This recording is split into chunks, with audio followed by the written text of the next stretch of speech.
Due cose sicuramente le facciamo subito: la stima dei danni e gli stanziamenti di tutti i soldi che servono nella legge di bilancio, quindi non si aspetteranno mesi, la legge di bilancio è in discussione in Parlamento e mettiamo dentro i soldi.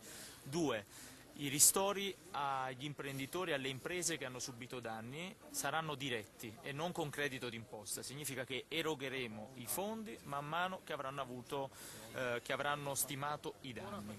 E terzo, è chiaro ed evidente che ancor più della passata stagione si deve tornare qui, nella stagione turistica, si deve venire qui in massa e ci verrò anche io nel periodo natalizio. Verrò come turista, albergherò in uno di questi splendidi alberghi, in questa splendida zona, perché la vera forza adesso è ripartire con la stagione turistica e dare il massimo supporto alle imprese. Sicuramente tutte le scadenze che sono legate poi all'impossibilità di poter stimare i danni, di poter fare tutte le azioni che servono, saranno rinviate. Noi siamo a totale disposizione. Questo vale anche per l'Asiaghese e per le altre zone colpite da questo maltempo. È chiaro ed evidente, questo comune dove siamo in questo momento è il simbolo, ma in realtà sono tante le zone colpite, e anche sul tema del legno e della rimozione degli alberi caduti c'è stato un tavolo in prefettura stamattina, la regione è immediatamente attiva. Noi come governo centrale agevoleremo tutti i processi che servono sia a favorire le imprese locali in questo processo di rimozione di tutto questo legno